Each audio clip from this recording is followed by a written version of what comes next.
It says in Psalm 80, "Hear us, shepherd of Israel, you who lead Joseph like a flock. Restore us, O God, and make your face shine on us, that we may be saved. Then we will not turn away from you. Revive us, and we will call on your name. Restore us, Lord God Almighty. Make your face shine on us, that we may be saved."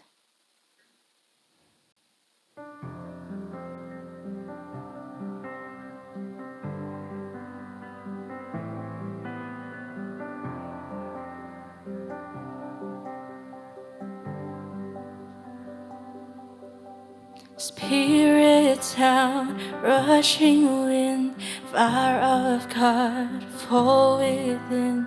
Holy Ghost, breathe on us, we pray. As we repent, turn from sin, revival embers smoldering, breath of God, fan us into flame. We need a fresh wind, the fragrance of heaven. Pour your spirit out, pour your spirit out.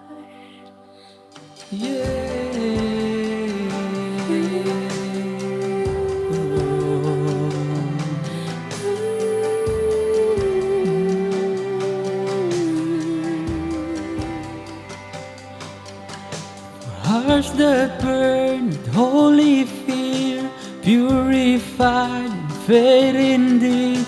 The finer's fire strengthens what remains. So we, the church, will bear your light, Lamb of flame, city bright, King and kingdom come is what we pray. We need a fresh wind, the fragrance of heaven. Pour your spirit out, pour your spirit out. A holy anointing, the power of your presence. Pour your spirit out, pour your spirit out. Pour your spirit out, Pour your spirit out, pour your spirit out, pour your spirit out, pour your spirit out, pour your spirit out, pour your spirit out, pour your spirit out, pour your spirit out, pour your spirit out, pour your spirit out, pour your spirit out, pour your spirit out, pour your spirit out.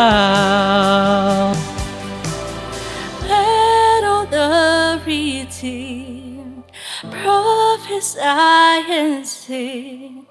We can hear the wind blowing, blowing, blowing, and move upon our praise. Sons and daughters sing. We can hear the wind blowing, blowing, blowing. Melody redeemed, Prophesy, prophesy and sing. we can We can hear the wind blowing, blowing, blowing, move upon our praise. Sons and daughters sing. we can hear, We can hear the wind blowing. We need a fresh wind, the fragrance of heaven. Pour your spirit out, pour your spirit out. A holy anointing, the power of your presence. Pour your spirit out, pour your spirit out, pour your spirit out.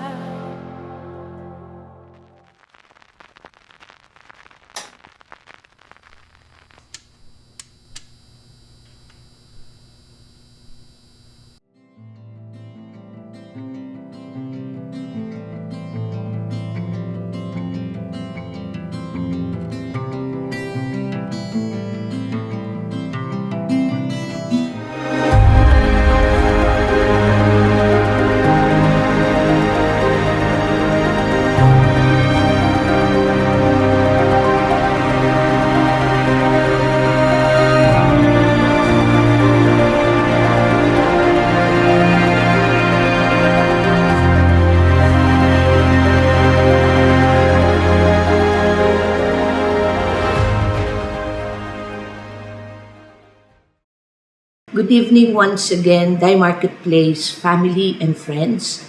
Welcome to this first midweek service on the first week of April. Yes, time seems to be flying so fast, and so once again we are just excited because we will be starting a new series today. And the title of this series is Proclamation. What are some of the known proclamation that comes to mind? And so when I look through history, there are actually two that I came across when you Google proclamation, for example. What will come out immediately is what is known as the Emancipation Proclamation. So this was signed by then President Abraham Lincoln of the United States, January 1, 1863. And the value of the proclamation was that it set the slaves, the black slaves, free. So at the time, there was an ongoing civil war, and one of the issues was actually whether the blacks people would be retained as slaves or as free men. But in the Emancipation Proclamation, the black slaves were set free, and they were then able to join the Union Army. The second proclamation that would be relevant for us is actually the proclamation of the independence of the Philippines from Spain. So again, this was done in June 12 of 1898 at Kawit, Cavite under the leadership of Emilio Aguinaldo. So in this series, we will be looking at several proclamations from the book of Acts all around our Lord Jesus Christ. And the first one that we will be looking at will actually be from Acts chapter 2. Now, before we proceed, once again, let us just begin with a word of prayer. Our Father, we thank you for this day. Thank you, O God, that you enabled us, Lord, to have this time with you and even with our brethren, though it may be digitally, O God, yet we know that your Spirit binds us as one. And once again, O God, as we look to your word, we pray that you will just speak to us, Lord, encourage us through your word, bring hope once again, strengthen our spirits, Lord, for surely, O God, your word gives life and hope. All of this we ask and pray in Jesus' name. Amen and amen. So, the proclamation, the value of proclamation actually is that it gives attention to something that is very important. Okay, so they bring fresh wind of hope, strength, and they invigorate spirits that have been heavily burdened. So as I mentioned earlier, in the case of the Emancipation Proclamation of the United States, then it actually brought so much hope to many black people who have been suffering from slavery. And so, because of this proclamation, they were now actually able to join as one of the fellow soldiers in the Union Army, and that gave a boost then to the Union. Another value that it gave was that it also aligned the Union to the Europeans who by then have actually already abolished slavery. You will recall that in the lifetime of William Wilberforce of the UK, he worked for a bill that would set or that would now stop the practice of slavery. And so we know through history again that that passed, and that actually happened before the Civil War of the United States. Proclamation also give focus to what is truly important, and because it is such a powerful message, it enabled the people to overcome, especially when it is a proclamation that is truly significant to them. So for the proclamation, we shall be looking at, this is something that took place, okay, when the Jews were celebrating the Feast of Weeks, or what is known as Pentecost. So allow me to read from Acts chapter 2.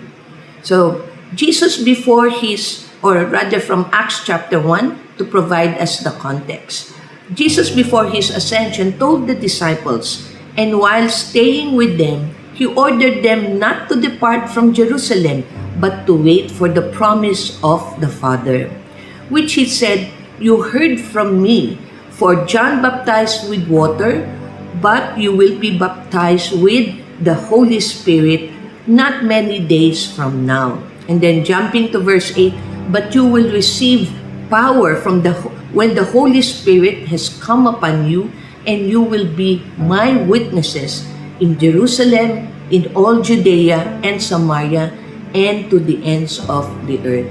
So, just before Jesus ascended to heaven, after his resurrection, he gave these instructions to the disciples. And so, the disciples gathered in an upper room on the day of Pentecost, and while they were praying, they received the baptism of the Holy Spirit. And so they began to speak in different tongues, which was heard by the Jews coming from different nations who had, gone to Jerusalem to celebrate Pentecost. And so as they heard these believers speak in different tongues, they actually heard them speaking to the language of the nation where they have now gone into.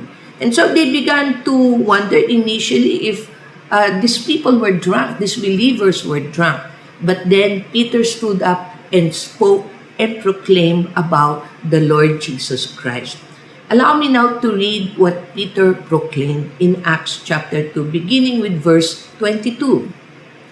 "Jesus of Nazareth, a man attested to you by God with mighty works and wonders and signs, that God did through him in your midst, delivered up according to the definite plan and foreknowledge of God, you crucified and killed by the hands of lawless man." And so Peter was saying, Jesus is real. We are attesting to all the mighty works that he did, not only as we witnesses, but even mighty works that he did in our midst. Okay? And so he was saying, and all of these were in accordance with God's plan and foreknowledge. And to what end was Peter making this proclamation? Because he wanted eventually to tell them that, his death was actually God's own design and plan for man's salvation, as Jesus became the ultimate Lamb of God, sacrificed for the sins of all men. And to those who believe, they will receive forgiveness. Okay, so consider that, roughly about a month before this, the disciples were all hiding in a room after Jesus was crucified. They were all fearful that they would be next. And now here was Peter boldly standing before thousands of Jews, okay, telling them that this Jesus whom God sent did mighty works, and whom you crucified is actually the Lamb of God that would take away the sins of the world. But it did not end there. Okay, so again, Peter said, God raised him up, losing the pangs of death, because it was not possible for him to be held by it. So, the death of Jesus Christ is only half of the gospel, half of the good news. The other half, equally important, is that God raised him up. He was resurrected on the third day. So, this resurrection is an important part of the proclamation, not only by Peter, but for all believers. So, we recall what Jesus, when he was still alive, said to, I believe it is Martha, okay, or Mary, was it? Jesus, and this is what he said, I am the resurrection and the life. The one who believes in me will live even though they die. And whoever lives by believing in me will never die. And Jesus asked them, do you believe this? And we ask that again, do you believe this? That those who believe in Jesus, though we may die, okay, will live again. Okay, and the other word that we know in relation to Jesus' resurrection is still found in Acts 26 when he said, God help me in this very day. So I stand here and testify to small and great alike. I am saying nothing beyond what the prophets and Moses said would happen, that the Messiah would suffer and as the first to rise from the dead would bring the message of light to his own people and to the Gentiles. And so, with the resurrection of Jesus, again, it is written, the last enemy to be destroyed is death. And so, the Word of God proclaims, death is swallowed up in victory. Death, O death, where is your victory? O death, where is your sting? That's why we said that the proclamation of the resurrection of Jesus is an important proclamation for everyone who hears this good news, will be revived, will be reborn. And we know, as again Peter said, to further strengthen this proclamation is when he recalled some of the prophecies that had already been made with regard to this important event. And he writes further what David has written. I saw the Lord always before me, for he is at my right hand, that I may not be shaken. Therefore my heart was glad, and my tongue rejoiced. My flesh also will dwell in hope. For you will not abandon my soul to Hades, or let your Holy One see corruption. You have made known to me the paths of life. You will make me full of gladness with your presence. And so, as Luke quoted this prophecy, he was saying that even before, the Lord, the Messiah, had already seen that God, his Father, would not leave him to Hades, to remain dead or to be corrupted, but he, in fact, will be raised up. And Luke was saying this prophecy did not refer to David, because we know that David died. We know where his tomb is. And so this was not referring to David, but this was in fact referring to the Messiah. Again, he writes, for David did not ascend into heaven, but he himself says, the Lord said to my Lord, sit at my right hand until I make your enemies your footstool. And so, not only was Jesus resurrected, but he is saying the Messiah now sits at the right hand of the Father. And so, we continue to read what Luke wrote about this. He, referring to David, foresaw and spoke about the resurrection of the Christ, that he was not abandoned to Hades, nor did his flesh see corruption. This Jesus God raised up, and of that we are all witnesses, being therefore exalted at the right hand of God, and having received from the Father the promise of the Holy Spirit, he has poured out this that you yourselves are seeing and hearing. So this prophecy was actually made 1,000 years before Jesus came. And so, what Luke is saying is that this prophecy has now been fulfilled through the death and resurrection of the Lord Jesus, who is actually the Messiah. And he was saying that the promise of the Father is that the Holy Spirit will be given unto him, for him to send out, to be poured out to all those who believe in him. And it is for that reason now, as prophesied earlier, we read by Joel, that men will see vision, they will speak with tongues. And Peter was saying what you heard is actually the fulfillment of that prophecy. And so he said, let all the house of Israel therefore know for certain that God has made him both Lord and Christ. This Jesus whom you crucified. So we see here such confidence on the part of Peter, not only to proclaim Jesus Christ as the Messiah, not only to tell them that he's the one prophesied, but in a way actually rebuking the crowd, saying that this is the Christ, Jesus is the Lord and Christ, and it is he whom you crucified. And so we see here that if we were to look back, that they had such boldness to proclaim. One, because, as Peter said, they were witnesses to his life, to his death, and to his resurrection. And we find this again being said also by John. In 1 John, this is what John wrote, which I believe is also the same reason why Peter had such boldness. John wrote, "That which was from the beginning, which we have heard, which we have seen with our eyes, which we looked upon and have touched with our hands concerning the word of life.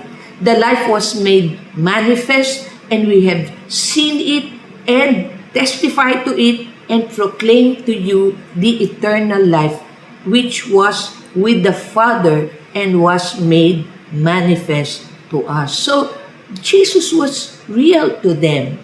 They've seen him, they've touched him, they ate with him, they heard all his teachings, and so they were talking about, they were testifying not about something they just heard about, not just some news that they received, but they were testifying about a person known personally to them, somebody that they walked with for about a period of 3 years. And so we continue to read in 1 John, "That which we have seen and heard we proclaim also to you, so that you too may have fellowship with us. And indeed our fellowship is with the Father and with His Son, Jesus Christ." So John was saying, we want to share these things with you, because the truth that we are proclaiming is going to be the foundation of our fellowship, of our community, and of our identity.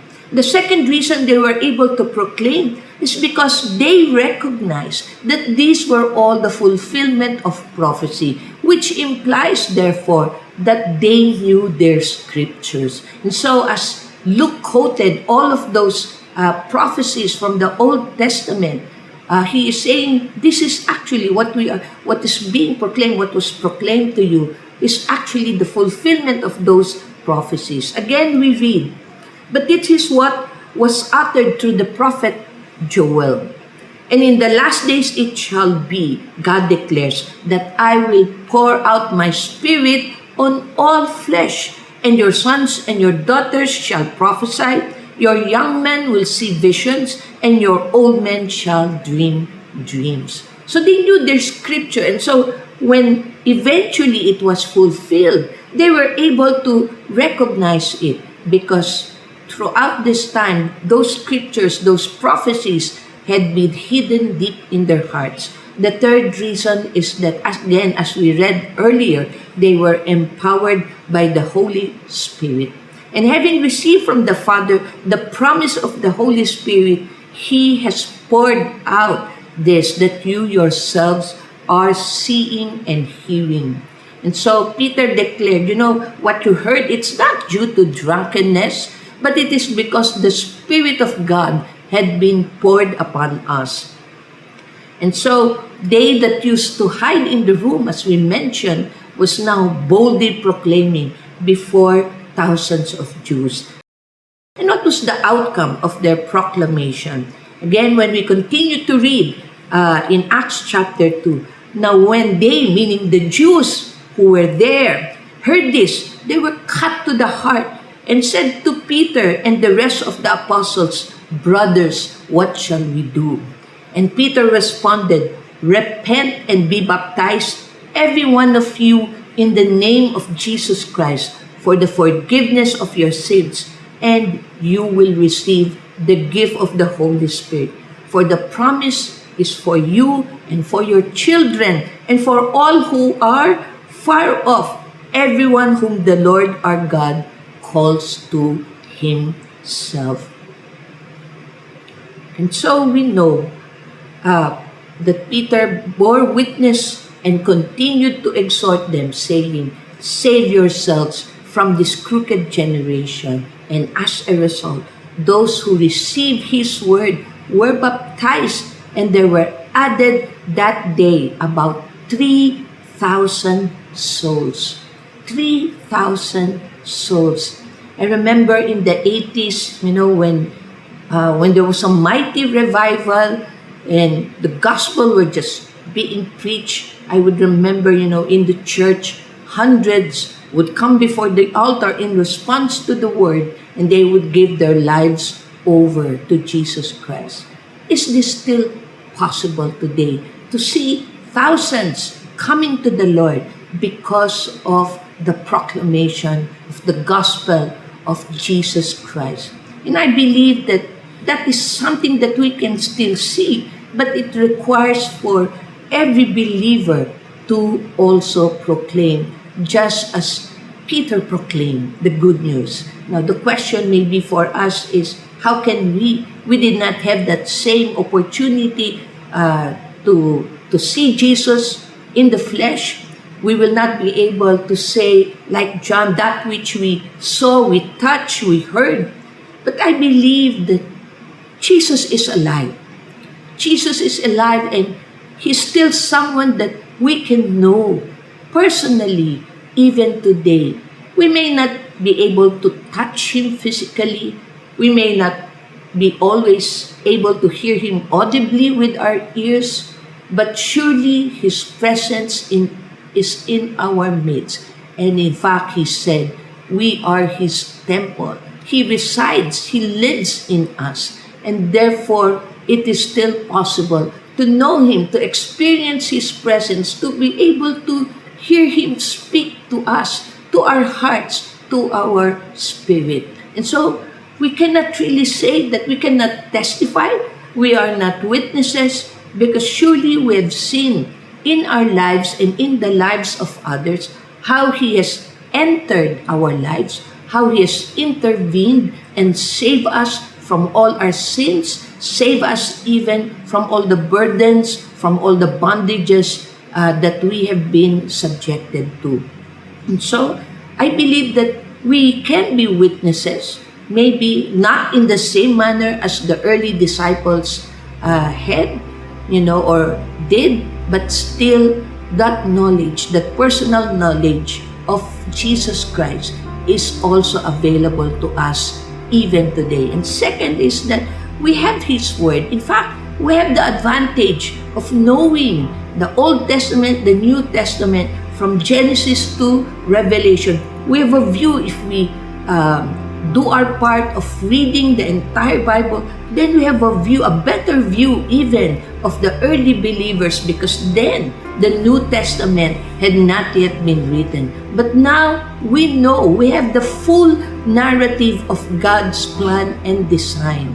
And so that puts us also in a very strong position to actually proclaim about the Lord Jesus Christ. And the third reason why we can also proclaim is that we also have the Holy Spirit. To those who believe, to those who have been baptized by the Holy Spirit, and if you have not been baptized, then ask that from the Lord. Tell us, communicate with us, and we will just be too happy to pray with you, for you, that you will receive the baptism of the Holy Spirit. And so, we have no excuse. The same power that was made available to them, Scripture also writes, the power that enabled Jesus to be resurrected is also the same power that is available to every believer. And so, we say every believer is called to proclaim. And that's why this series is so important, because the world needs to hear this proclamation. We proclaim Jesus with our word, but not only with our word, we proclaim Him through our lives as we live out His Word in obedience daily in our lives, and by the power of the Holy Spirit, which we said is available to every believer. And so, the world needs to hear our proclamation of Jesus Christ, crucified and resurrected, for from it comes true freedom and an abundant life. I pray that we will all be inspired to be God's messengers, to be His ambassadors, ready to proclaim His word in season and out of season. Let us now close in prayer. Father, we thank you, O God. We pray, Lord, that this message would stir up passion once again for every believer, for every hearer, to know you, our Lord Jesus Christ, and to be ready to respond to your call, to be your witnesses, Lord, in the places where we are, and even to extend to every mission field where you will send us into, whether this be our own families, our neighborhood, our offices, O God, or to wherever you will send us. Lord, we pray that we will be ready to proclaim your word, O God. Anoint us, Lord. Fill us anew, O God, with your Holy Spirit, that we will have this passion, that desire to proclaim your Son, Jesus Christ. We thank you, Lord, and we bless you in Jesus' name. May the word of God be hidden deep in our hearts. Yes, Lord. We need you, Lord God. We want more of you, Jesus. Hallelujah. Use us as your hands and feet, Father. Send us out, Lord, to all the people who needs you, Father. Hallelujah. We thank you, Lord, for your salvation in our lives. And we want to share you, Lord. Hallelujah.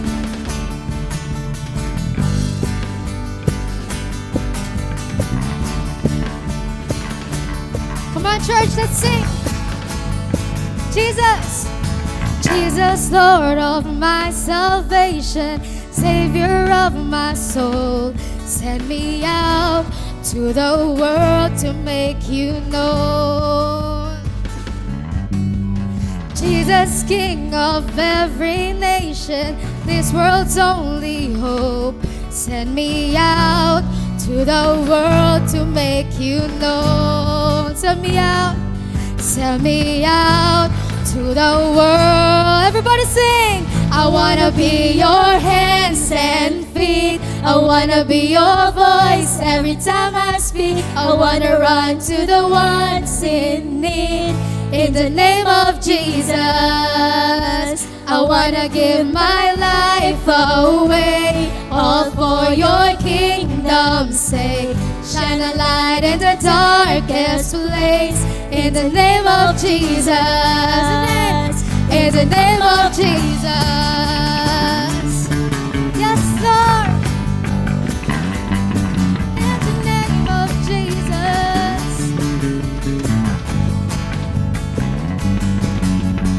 Married to the broken-hearted, mercy you have shown.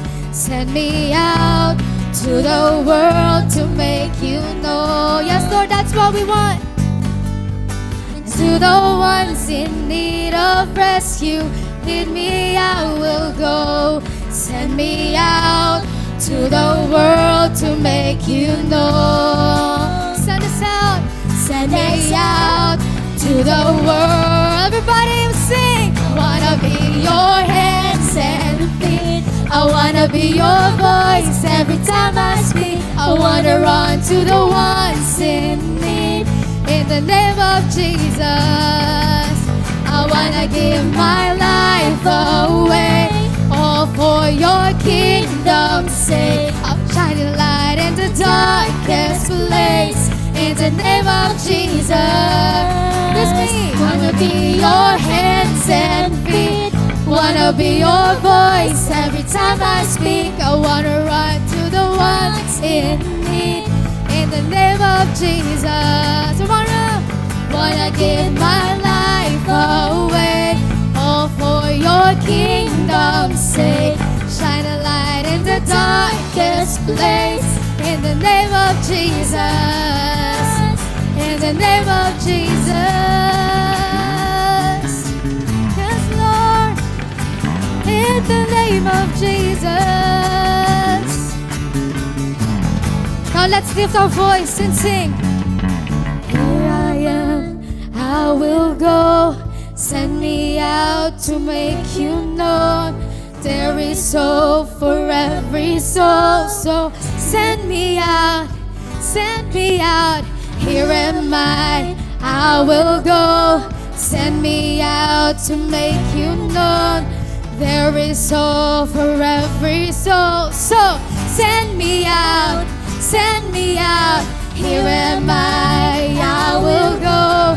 Send me out to make you known. There is hope for every soul. So send me out, send me out. Here am I will go. Send me out to make you know. There is hope for every soul. So send me out. I wanna be your hands and feet. I wanna be your voice every time I speak. I wanna run to the ones in need. In the name of Jesus, I wanna give my life away, all for your kingdom's sake. Shine a light in the darkest place. In the name of Jesus, I wanna be your hands and feet. I wanna be your voice every time I speak. I wanna run to the ones in need. In the name of Jesus, I wanna give my life. Away, all for your kingdom's sake. Shine a light in the darkest place. In the name of Jesus. In the name of Jesus.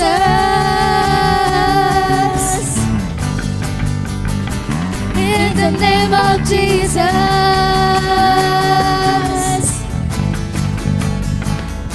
In the name